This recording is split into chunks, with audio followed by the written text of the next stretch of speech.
Hello students, uh, today we are going to discuss inorganic chemistry, P block elements, and in P block elements in class 11th we have discussed 13 group and 14 group. So in class 12 syllabus we have group number 15 to 18. Last year the group 15 had been excluded, but this year it has been included with some topics. कुछ topic अभी भी छोड़ दिए गए हैं, जैसा कि CBSE ने सिलेबस थोड़ा कम किया है ड्यू टू पैंडेमिक. चलिए, so today we are going to discuss P block elements group 15. Before starting the group 15, let's discuss some properties of P block elements. क्या होता है? Elements whose last electron enters in P subshell. P block element के अंदर आते हैं. ठीक है, कितना ग्रुप है हमारे पास? Total 6 groups. कितने ग्रुप हैं? 6 ग्रुप. बिकॉज क्यों है 6 ग्रुप ये देखते हैं. L का वैल्यू, L कौन है? Quantum number. L का वैल्यू P सबशेल के लिए कितना होता है? 1 आता है. M का वैल्यू कितना आता है? If L is equals to 1 then M will be plus -1, 0 and +1. ठीक है. Total number of orbital exists for P subshell are 3 and total number of electron will be 1, 2, 3, 4, 5 and 6. Hence we have total 6 group for each successive electron. For each successive electron, जैसे जैसे एक electron fill करते चले जाएंगे वैसे वैसे क्या होगा? इलेक्ट्रॉन मिलता चलेगा. ठीक है, बात कर लेते हैं. P में 1 to 6 कॉन्फ़िगरेशन आना है. P में 1 to 6 कॉन्फ़िगरेशन आना है. अगर मैं P ब्लॉक एलिमेंट्स का जनरल इलेक्ट्रॉनिक कॉन्फ़िगरेशन लिखूं, जनरल इलेक्ट्रॉनिक कॉन्फ़िगरेशन लिखें तो ये आएगा आपका NS2 NP 1 से लेकर 6 तक. क्या आएगा? NS2 NP 1 से लेकर 6 तक, 1 to 6. अब NS2 NP1 for group number 13, NS2 NP2 14, NS2 NP3 15, NS2 NP4 16, NS2 NP5 17 and NS2 NP6 for क्या? 18. इसको मैं लिख देता हूं. अगर है NS2 NP1 तो ग्रुप कौन सा होगा? ग्रुप होगा आपका 13. NS2 NP2 है तो ग्रुप आएगा आपका 14. NS2 NP3 है, ग्रुप आएगा आपका 15. NS2 NP4 है, ग्रुप आएगा आपका 16. NS2 NP5 है तो ग्रुप आएगा 17 एंड NS2 NP6 है तो ग्रुप आएगा आपका 18. तो total 6 groups are available for P block elements for each successive electron. General electronic configuration पूरे ही ब्लॉक का लिखना है, ऐसे लिख देंगे. जनरल इलेक्ट्रॉनिक कॉन्फ़िगरेशन हर एक ग्रुप का लिखना है तो ऐसे लिख देंगे 13, 14, 15, 16, 17. ठीक है. these two groups 13 and 14 11th class में हम स्टडी करके आ चुके हैं, तो इसको यहाँ पर स्टडी नहीं करते हैं. 15 ग्रुप से हम स्टार्ट करते हैं. दूसरा, P ब्लॉक के अंदर हमको मिलता क्या क्या है एक बार ये चेक कर लेते हैं. P ब्लॉक में बेटा नॉन मेटल होते हैं, मेटलोइड्स होते हैं एंड मेटल्स होते हैं. ये सब होते हैं. ठीक है, ये सब हमको देखना है यहाँ पर. चलिए, अच्छा चलिए, तो अभी हम स्टार्ट करने वाले हैं ग्रुप नंबर 15. ठीक है, आइए. You can take the screenshot of this.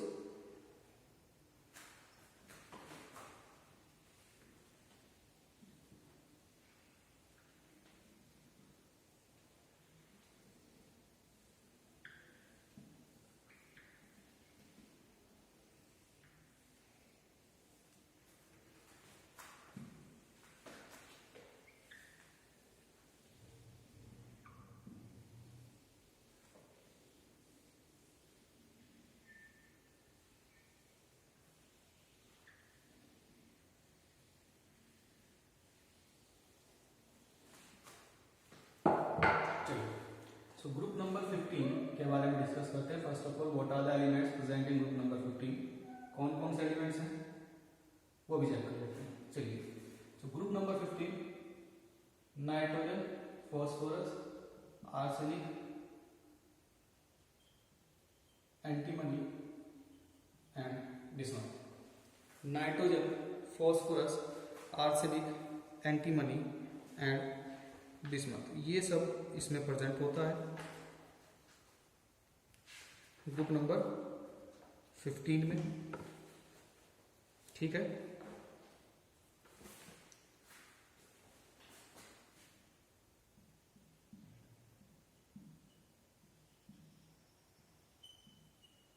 ये इनका एटॉमिक नंबर है। Atomic number 7, 15, 33, 51, 83।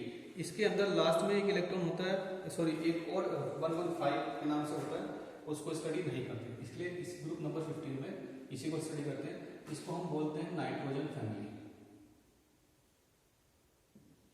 क्या बोलते हैं? नाइट्रोजन फैमिली भी हम इसको बोल सकते हैं। ठीक है, चलिए, तो अभी ग्रुप नंबर 15 के अंदर जो आपका सिलेबस है उसको एक बार में लिख देता हूं, देखना। यहां पर जनरल इंट्रो है ग्रुप 15 का, इलेक्ट्रॉनिक कॉन्फ़िगरेशन है ग्रुप 15 का है, अकरेंस पढ़ना है, ठीक है, ऑक्सीडेशन स्टेट पढ़ना है,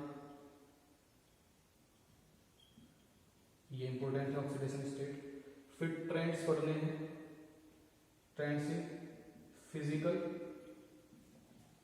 एंड केमिकल प्रॉपर्टी पढ़ना है, ठीक है, केमिकल प्रॉपर्टीज। ठीक है, इसके बाद डाई नाइट्रोजन, ठीक है, N2 का अकरेंस,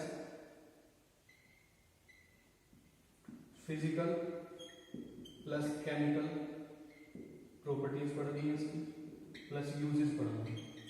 ठीक है, ये पहला कंपाउंड है इसका। नेक्स्ट है डाई नाइट्रोजन के बाद compounds of nitrogen, preparation and properties of ammonia and nitric acid. ठीक है, आपको क्या पढ़ना है? Ammonia and nitric acid. ठीक है, इस बार हमारे पास इसमें फॉस्फोरस के कंपाउंड नहीं है। जनरली सिलेबस के अंदर क्या होता है, अब तक जो होता था, इस साल के लिए नहीं है, ग्रुप 15 का पूरा स्टडी ट्रेंड से सारे, ठीक है, आफ्टर दैट जो इसका एलिमेंट है उस एलिमेंट के कितने कंपाउंड बन सकते हैं, जैसे कि नाइट्रोजन के ऑक्साइड बन सकते हैं, हैलाइड बन सकते हैं, लेकिन हमको क्या पढ़ना है? डाई नाइट्रोजन पढ़ना है केवल नाइट्रोजन के केसेस में। आप ये मान के मत चले कि इसमें नाइट्रोजन से बहुत सारे कंपाउंड बनेंगे, सारे पढ़ रहे हैं। डाई नाइट्रोजन पढ़ना है, अमोनिया पढ़ना है, HNO3 पढ़ना है, नाइट्रिक एसिड। इन तीनों का अकरेंस, मेथड ऑफ प्रिपरेशन मैं लिख देता हूं यहां पर, method of preparation, lab method, industrial method, physical chemical property and uses, ये सब हम इन तीनों के बारे में पढ़ना है। यहां तक का हमारा इजी है, ये भी सारा इजी है, ये एक पार्ट है, ये दूसरा पार्ट है। ठीक है, तो ग्रुप नंबर 15 स्टार्ट करते हैं। General introduction. ग्रुप नंबर 15 जो होता है आपका पीरियडिक टेबल के अंदर 15th जो कॉलम है, ठीक है, जो आपका 15th कॉलम है उसको आप क्या बोलते हैं? ग्रुप नंबर 15 बोलते हैं। आफ्टर दैट इसको नाइट्रोजन फैमिली बोलते हो, लिखा है, नाइट्रोजन फैमिली भी उसको बोलता है। ठीक है, और इसके जो एलिमेंट्स हैं वो सब ये हैं, nitrogen, phosphorus, arsenic, antimony, bismuth. ठीक है, जनरल इंट्रोडक्शन में तो इतना ही है। ठीक है, चलिए, इलेक्ट्रॉनिक कॉन्फ़िगरेशन अब यहां पर पढ़ना है। क्या पढ़ना है? Electronic configuration.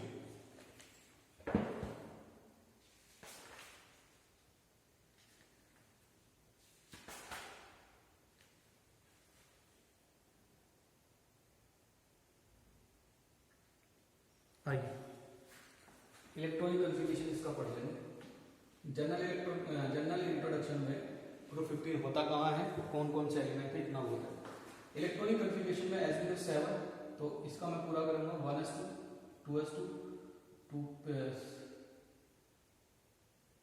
1s2, 2s2, 2p3। अब आप देखिएगा मैं फिर से 15 का करता हूँ, 1s2, 2s2, 2p3, 2p6, 3s2 and 3p3। क्या मतलब हुआ, लास्ट शेल अब चेक करते चले जाओ, यानी कि इसमें क्या आएगा, 4s2, 4p3, 5s2, 5p3, 6s2, 6p, ये हो जाएगा। हम क्या देख रहे हैं कि जो भी लास्ट शेल है उसी के रेस्पेक्ट में ns2 np3 बन रहा है, यानी कि ग्रुप कॉन्फ़िगरेशन अगर चेक करना हो तो हम इसको जनरल लिख सकते हैं, ns2 np3 किसका होता है, ग्रुप 15 का होता है। किसका होता है, ग्रुप 15 का ns2 np3 होता है। ठीक है, इसको आप फिल कर लेंगे अपने आप, ये काम आपके लिए है अकॉर्डिंग टू आपका एनर्जी लेवल। ठीक है, ये इलेक्ट्रॉनिक कॉन्फ़िगरेशन था आपका। ठीक है, इलेक्ट्रॉनिक कॉन्फ़िगरेशन में यहाँ पर कुछ इंपॉर्टेंट बात है, 2-4 वो हम समझ लेंगे अभी। क्या क्या है, पहला, अगर मैं ns2 np3, n के लिए, s के लिए ये बनाया और p के लिए 3 ऑर्बिटल मैंने ये बना लिए। ठीक है, s में 2 इलेक्ट्रॉन और p में है 3 इलेक्ट्रॉन। तो यहां से क्या प्रॉपर्टी निकल करके आ रही है, एक तो वैलेंस शेल में कितने इलेक्ट्रॉन है, 5 इलेक्ट्रॉन है बेटा। ठीक है, 5 इलेक्ट्रॉन है। फिर दूसरा है कि p सब शेल जो है ना वैलेंस वाले में, p सब शेल लास्ट लिख देता हूं मैं, लास्ट p सब शेल जो है आपका हाफ फिल्ड है, हाफ फिल्ड है। तो यहां पर एक्स्ट्रा स्टेबिलिटी फैक्टर,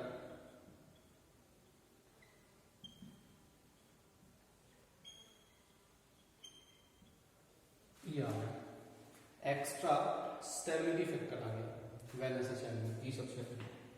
ठीक है, इसके बाद ये हुआ इलेक्ट्रॉनिक कॉन्फ़िगरेशन से, और हम क्या निकाल सकते हैं यहाँ पर, बस इतना ही। ठीक है, तो ये इलेक्ट्रॉनिक कॉन्फ़िगरेशन था। ठीक है बेटा, चलिए नेक्स्ट जो बात करेंगे, हम बात करेंगे कॉन्फ़िगरेशन, सॉरी अकरेंस के लिए। And you can take the screenshot of this, आप इसका स्क्रीनशॉट ले लें। अकरेंस, फिर trend in physical and chemical property, ये हम पूरा एक अलग क्लास करेंगे इसकी, आज यहां तक होगा। चलिए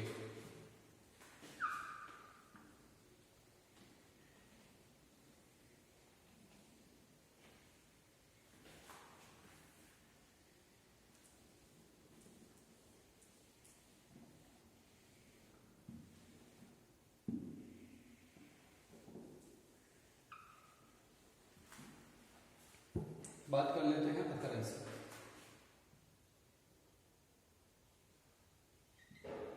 अकरेंस में जो नाइट्रोजन है सबसे ज्यादा एटमॉस्फेयर में मिलेगा। ठीक है, 78% नाइट्रोजन गैस के फॉर्म में, N2 गैस के फॉर्म में। इसके बाद ये मिलेगा आपको प्लांट्स में। ठीक है, उसके बाद आपको मिलेगा एडिबल थिंग्स जो होती है उनमें भी होता है, एडिबल थिंग्स, एडिबल आइटम्स लिख सकते हो आप इसको। ठीक है, तो नाइट्रोजन का अकरेंस तो ये है। और नाइट्रोजन का अकरेंस जनरली ऑर्गेनिक कंपाउंड के फॉर्म में मिलेगा, जो ऑर्गेनिक कंपाउंड सिंथेसाइज होते हैं अपनी बॉडी में, ऑर्गेनिक कंपाउंड्स। ठीक है, जैसे कि ऑर्गेनिक, बायो ऑर्गेनिक आप इसको लिख सकते हो।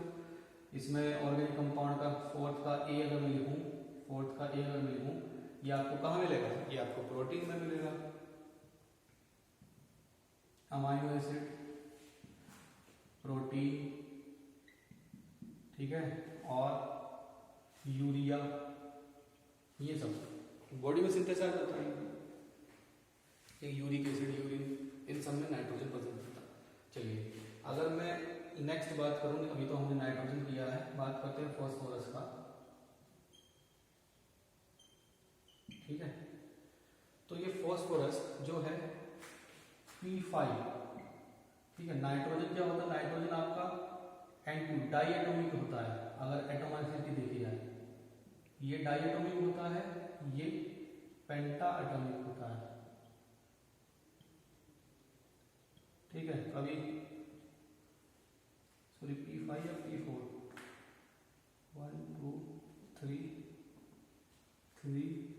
P4 टेट्राटॉमिक टाइप होता है, P4 होता है, टेट्रा होता है, ठीक है। देखो इसका स्ट्रक्चर कैसे बनेगा। हर एक फॉस्फोरस 3 बॉन्ड बना लेना चाहिए, ये बन गया, ठीक है। इस तरीके का इसका स्ट्रक्चर होता है, टेट्रा एटॉमिक होता है फॉस्फोरस, ठीक है। कहाँ पे मिलेगा आपको, कंबाइंड फॉर्म में मिलेगा, पहली तो बात ये है, ठीक है। कंबाइंड फॉर्म में मिलता है PCl5 PCl3, ठीक है। फॉस्फोरिक एसिड जो होता है, फॉस्फोरिक एसिड बॉडी में भी होता है। कहाँ पर होगा ये phosphoric acid, sorry phosphate group जो होता है, अभी लास्ट चैप्टर में पढ़ कर आ चुके हैं। फॉस्फेट ग्रुप कहाँ होता है आपका, DNA RNA, DNA में होता है, हाँ DNA RNA डबल स्ट्रैंड या सिंगल स्ट्रैंड दोनों में होगा, ठीक है। फिर आपका फॉस्फोरस आपका बोन्स में भी मिलता है, ठीक है ना, बोन्स में भी मिलता है आपका फॉस्फोरस। तो इस तरीके से इसकी अकरेंस आपको देख लेनी है, थोड़ी बहुत अगर इधर उधर रही होगी तो मिल जाएगी। नेचर में ये फ्री फॉर्म में कम ही मिलता है, ठीक है। चलिए इसके बाद अब हमें डिस्कस करना है ऑक्सीडेशन स्टेट, जो कि हमारा आज का लास्ट टॉपिक है। उसको बहुत ही ध्यान से देखेंगे आप, क्योंकि मैं ऑक्सीडेशन स्टेट को बहुत ही अच्छे तरीके से एक्सप्लेन करने वाला। चलिए, arsenic antimony and bismuth, antimony bismuth metal metallic character रखते हैं, तो अर्थ क्रस्ट में मिलेंगे, ठीक है। आर्सेनिक अर्थ क्रस्ट में मिलेगा, कंबाइंड फॉर्म में मिलेगा।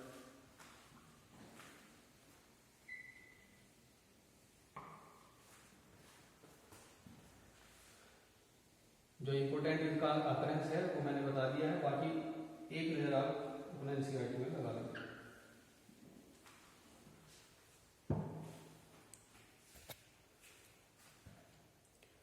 तो अभी हमको करना ऑक्सीडेशन स्टेट। ऑक्सीडेशन स्टेट के लिए वैलेंसी पता होनी चाहिए, वैलेंसी भी यही से पता लगेगी। ऑक्सीडेशन स्टेट को हम बस विद साइन लिखते हैं।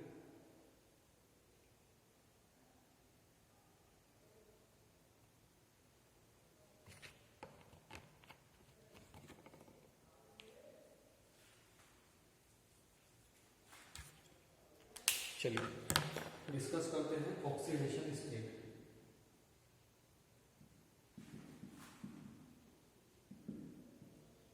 क्या होता है बेटा ऑक्सीडेशन स्टेट?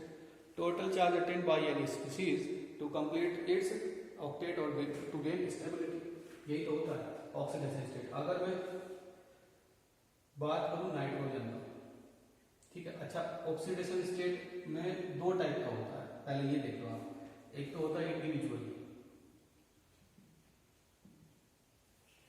और एक होता है ग्रुप ऑक्सीडेशन स्टेट। ग्रुप का पूरे ग्रुप का सेम रहेगा, इंडिविजुअल डिफरेंट हो सकता है, डिफरेंट ही होता है इंडिविजुअल का मतलब, ठीक है। अब इंडिविजुअल ग्रुप ऑक्सीडेशन स्टेट के बारे में भी आपको पता है कि पूरे ग्रुप का NH2 NP3 होता है, ठीक है। तो पूरा ग्रुप जो है आपका कम से कम +3 ऑक्सीडेशन स्टेट शो कर सकता है, +3 ऑक्सीडेशन स्टेट शो कर सकता है टू गेन स्टेबिलिटी, ठीक है, टू गेन स्टेबिलिटी। अगर देखो फिर से सुनो, मैं ऑक्सीडेशन स्टेट को इस बार केवल नंबर में लिखूंगा, जो सेम होगा पता है ना, NH2 NP3, ये देख लेना यहाँ NH2 NP3। दो तरीके से स्टेबिलिटी यहाँ आ सकती है। एक तो ये हाफ रिंग स्टेबल है, ठीक है, या तो ये 3 इलेक्ट्रॉन डोनेट कर दे तब भी 3 आएगा, वो प्लस आएगा या माइनस आएगा वो मैं अभी बता रहा हूँ, या ये 3 एक्सेप्ट कर ले, ठीक है। तो ये जो प्लस या माइनस साइन है, ठीक है, प्लस और minus sign depend on electronegativity of atom. भैया जब PCl5 ने PCl3 बना तो Cl का इलेक्ट्रोनेगेटिविटी ज्यादा है तो प्लस आएगा, इसका 3 आएगा। लेकिन अगर NH3 बनता है तो N-3 लेके जाएगा, ये प्लस हो जाएगा। तो डिपेंड कर गया साइन, साइन किस पे डिपेंड कर गया, साइन किस पे डिपेंड कर गया, इलेक्ट्रोनेगेटिविटी पे, ठीक है। चलिए तो मैं यहाँ पर 3 लिख देता हूँ। ग्रुप ऑक्सीडेशन स्टेट मतलब 3 तो हर कोई करेगा, यहां से लेके यहां तक 3 करेगा। मैं लिख देता हूँ 3 3 3 3 एंड 3। क्या लिखा है, ऑक्सीडेशन स्टेट। अभी और भी करेंगे, 3 से ज्यादा भी कर सकते हैं। 3 तो करेगा, 3 बॉन्ड तो कम से कम बनाएगा, कुल मिलाकर बाद इतना है। ये तो था हमारा ग्रुप ऑक्सीडेशन स्टेट। अब बात करते हैं इंडिविजुअल का, कैसे करेंगे। स्टार्ट कर लेते हैं भैया नाइट्रोजन से। 1s2 2s2 और 2p3। 2s2 2 electron 3 electron. अब नेक्स्ट शेल तो है ही नहीं, जो थर्ड थी अपनी तरफ से हम बना नहीं सकते, तो 3 से ज्यादा तो करेगा नहीं। क्यों, या तो 3 डोनेट कर लेगा कम से कम, ये तो स्टेबल रहे, या 3 एक्सेप्ट कर लेगा कि ऑक्टेट पूरा हो जाए, ठीक है। तो क्या करेगा कि ये केवल 3 करेगा, ओनली 3, केवल ये 3 करेगा। यानी कि नाइट्रोजन हमेशा 3 ही बॉन्ड बनाता है, आपने देखा भी होगा कैसे। नाइट्रोजन 1 2 3, एक लोन पेयर जो खत्म होता है वो लोन पेयर ये वाला है। ये लोन पेयर जब यूज होगा जब ये क्वार्टरनरी साल्ट बनाएगा, क्वार्टरनरी साल्ट बनता है, और जब ये क्वार्टरनरी स्ट्रक्चर साल्ट बनता है तब ये एन के पास पॉजिटिव चार्ज आ जाता है और 4 बॉन्ड्स के बन जाते हैं, क्योंकि इसने लोन पेयर डोनेट कर दिया, ठीक है। तो ये तो केवल 3 ही करेगा ऑक्सीडेशन स्टेट को। चलिए ठीक है, बात करते हैं फॉस्फोरस की। आ जाएगा, आना 15 1s2 2s2। अच्छा मैं इसको मिटा ही देता हूँ क्योंकि फॉस्फोरस समझाने में टाइम लगेगा। फॉस्फोरस के दोनों टाइप, इसको स्क्रीनशॉट ले लो आप, you can take the screenshot of this. चलिए इंडिविजुअल कर रहे हैं।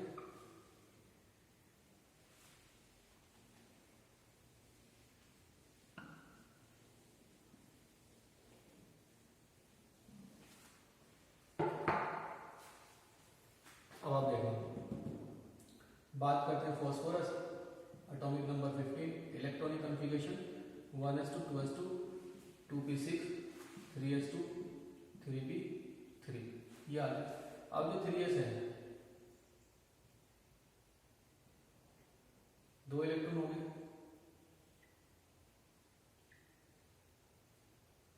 ये 3 इलेक्ट्रॉन हो गए, काम खत्म होगा। लेकिन 3p और भैया थर्ड के पास डी भी होता है, वो खाली है।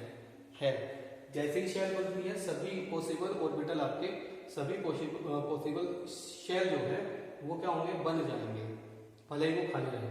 इसमें एफ नहीं बनता है तो एफ नहीं बनेगा, ना फोर्थ शेल बनेगी। तो थर्ड शेल मैं शो कर रहा हूं, यहां पर ये खाली है और डी में होते हैं 5 ऑर्बिटल, एज यू नो, ये हमने बना दिया, ठीक है। तो ये जो फॉस्फोरस है ये क्या करेगा भाई, ये 3 एक्सेप्ट भी कर सकता है, 3 डोनेट भी कर सकता है, यानी कि 3 तो ये करेगा ही जैसा नाइट्रोजन कर रहा था। इसके बाद एक्स्ट्रा चीज क्या है, फालतू चीज क्या है इसके पास, एक नई चीज क्या है, ये डी ऑर्बिटल है, ये डी ऑर्बिटल खाली है, डी सबशेल खाली है। अब ये क्या करेंगे भाई साहब, इस कंडीशन में ये PCl3 बना लेंगे। कैसे, देखो P Cl Cl Cl lone pair ये वाला, 3 इलेक्ट्रॉन अपने थे ये वाले, इनमें तीनों में एक एक इलेक्ट्रॉन लिया Cl से, ठीक है, और इसको फिल कर लिया। कैसे फिल कर लिया, अब ये बन जाएगा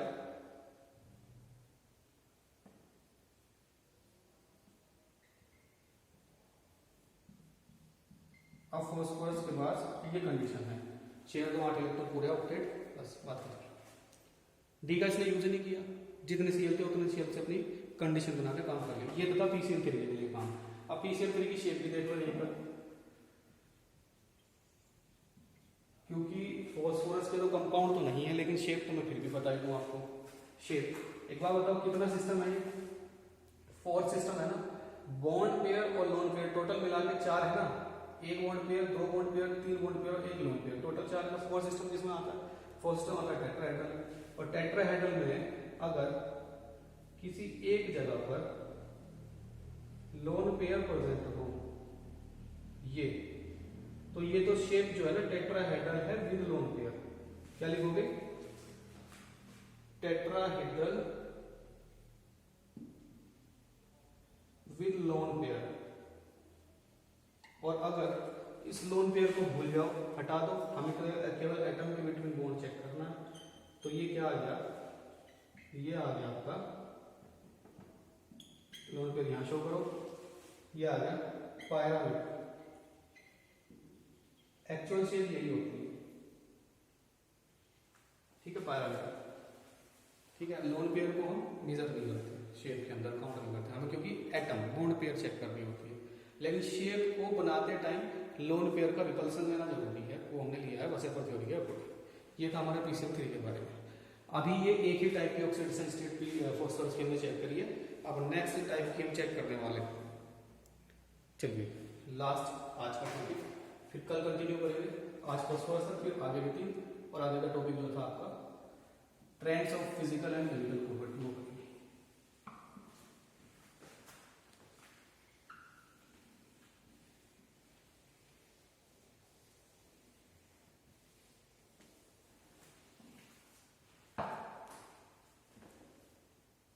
चलिए तो ये देख लेते हैं ऊपर। यहाँ एक काम और कर सकता है, अगर ये PCl5 बनाता है तो ये पता क्या करता है? PCl5 में आप खुद देखना क्या करेगा। ये इसका ग्राउंड स्टेट है, GS ग्राउंड स्टेट। अगर मैं लिखूं इसका एक्साइटेड स्टेट ES, तो एक्साइटेड स्टेट में ये अपना एक इलेक्ट्रॉन जो कि किसका था, 3s2 वाला जो एक इलेक्ट्रॉन था वो 3d में पहुंचा देगा जंप करके एक्साइटेड स्टेट। कहीं से इसको एनर्जी मिलेगी, कहीं से क्या, जब ये हाइब्रिडेशन करना चाहेगा अपने आप तो रीअरेंजमेंट अपने अंदर करता है, दिस इज कॉल्ड हाइब्रिडाइजेशन। तो ये आ गया। अब ये हमारे 5 ऑर्बिटल हैं, ये 5 के पास हाइब्रिडाइजेशन करेंगे, मिक्स हो जाएंगे, they will mix together and form 5 new orbitals of similar energy, same energy, और जिनके पास एनर्जी सेम होगी यानी कि एक इलेक्ट्रॉन होगा। ठीक है, अब इस ये जो हुआ है हाइब्रिडाइजेशन, इसको क्या बोला हमने? हाइब्रिडाइजेशन। यहां लिख लेते हैं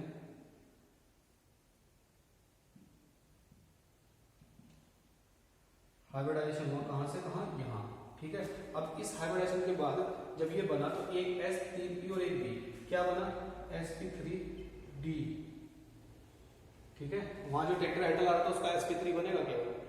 याद रखना, अभी मैंने लिखना भूल गया।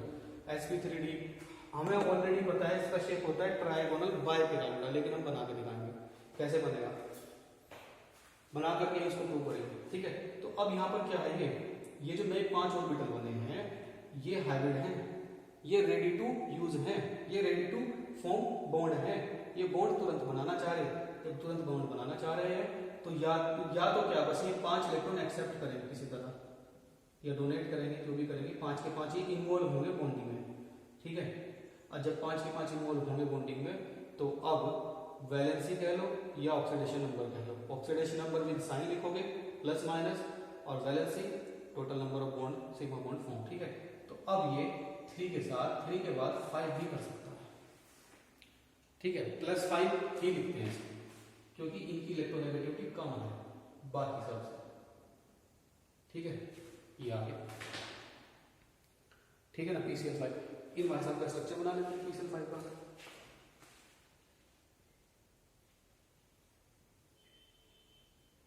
तीन Cl बॉन्ड किसमें? एक प्लेन में, ट्राइंगल, एक ऐसा ट्राइंगल जिसके सारे बॉन्ड 60 के हों, ये वाले 60 के हैं। ठीक है, वैसे ये वाला 120 का बनेगा आपका अंदर। ठीक है, ऐसा बन गया एक ही प्लेन में। ठीक है, बना के दिखाऊं, देखो जरा ध्यान से, ये वाला। ठीक है, इसको मैंने ऐसे कर लिया एक ही प्लेन में, तो क्या हुआ, 120 का एंगल है, Cl Cl Cl, बीच में मिडल में फॉस्फोरस, ठीक है। अब इस केस में क्या होगा, फॉस्फोरस तो आ गया, ठीक है, कितने Cl थे 5, 2 बचे। एक Cl को तो इसके अपवर्ड ऐसे रख दो, एक बिलो द प्लेन, एक अबव द प्लेन। तो बिलो द प्लेन को तो मैं यहाँ से शो कर रहा हूँ, ये Cl, एक अबव द प्लेन, इस प्लेन के नीचे से स्टार्ट करूंगा बॉन्ड बनाना उसका, और यहाँ लिखूंगा Cl, ठीक है। एक ट्राइगोनल था, उस ट्राइगोनल के ऊपर इस Cl की वजह से एक पिरामिड बना, एक पिरामिड नीचे से बनेगा। वैसे पर थोड़ी खूब कराई है आपको, ठीक है, उसी के अकॉर्डिंग। तो टोटल क्या हुआ, 5 बॉन्ड बने, और इसका sp3 हाइब्रिडेशन आया, और इसका जो आपका शेप है वो है ट्राइगोनल बाइपिरामिड, ठीक है। अब एक चीज और चेक करो, चिंता ना करो, 120 डिग्री के कितने एंगल हैं, 1 2 एंड 3 एंगल, ठीक है, 120 के। अब 90 के कितने हैं भैया, देखना जरा यहाँ,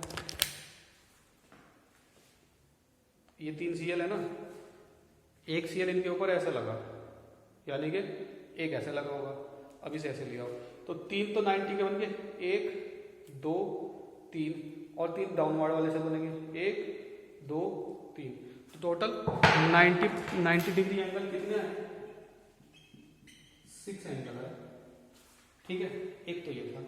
फिर यहाँ पे बॉन्ड 2 टाइप के होते हैं इसमें, एक होता है एक्सियल, एक होता है इक्वेटोरियल।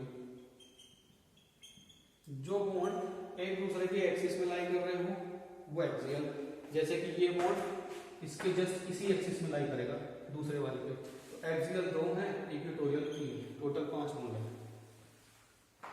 ठीक है। समझ आया। एक क्वेश्चन और आता है कि जो एक्सियल बॉन्ड है इनकी लेंथ ज्यादा होती है, इक्वेटोरियल की होती है कम, ये क्वेश्चन आता है, ठीक है। अब यहाँ ध्यान से फिर से सुनना, एक्सियल इक्वेटोरियल को फिर से एक्सप्लेन करना पड़ेगा। ये जो डस्टर है ये एक्सियल बॉन्ड है, बाकी ये जो 3 है ये इक्वेटोरियल बॉन्ड है। अब ये कह रहा है कि जो लेंथ ऑफ एक्सियल बॉन्ड है ये वाला, इसकी जो लेंथ है वो इन वालों से ज्यादा है। क्यों? क्योंकि भैया यहाँ लोन पेयर होगा, यहाँ बीच में, यहाँ बीच में होगा, यहाँ बीच में होगा, यहाँ बीच में होगा, sorry bond pair, lone pair नहीं बॉन्ड पेयर। अब ये 3 बॉन्ड पेयर 1 2 3 जो एक ही प्लेन में Cl एटम के साथ बॉन्ड बन रहे थे, उनके जो बॉन्ड पेयर हैं वो अपवार्ड जो कि आपका एक्सियल बॉन्ड है उसके बॉन्ड पेयर को तीनों ही एक ही एंगल से और एक ही डिस्टेंस से रिपेल भी तो करेंगे, pair pair repulsion, bond pair repulsion, तो ये इसकी लंबाई थोड़ी सी बढ़ जाएगी। As it is for the downward bond, ये जो नीचे वाला बॉन्ड है इसमें भी इसको भी थोड़ा सा रिपेल कर देंगे, बस आपस में इतना नहीं करेंगे क्योंकि आपस में इनका एंगल है 120 और जिसका और यहाँ पर एंगल है 90, ठीक है। तो 90 का एंगल है यानी कि ज़्यादा नज़दीक है, और 120 का एंगल है यानी कि दूर है। नज़दीक वाले को सेम चार्ज ज़्यादा रिपेल करेगा, जो सेम चार्ज उसके नज़दीक होगा, इसीलिए एक्सियल बॉन्ड लेंथ ज़्यादा होती है, इक्वेटोरियल होती है कम। तो ये था हमारा ऑक्सीडेशन नंबर नाइट्रोजन फॉस्फोरस के बारे में, और वहीं से हमने इसको एक्सप्लेन कर लिया है। 2 टाइप की ऑक्सीडेशन स्टेट अभी तक हमने करी, नाइट्रोजन फॉस्फोरस की, जिसमें कि ग्रुप ऑक्सीडेशन स्टेट जो सिंपल आई थी वो थी 3+3, और फॉस्फोरस ने 2 टाइप से कर दिया है, +5 भी कर दिया है। अभी आगे हम चलते चले जाएंगे कल, ठीक है। आज के लिए अभी इतना ही है।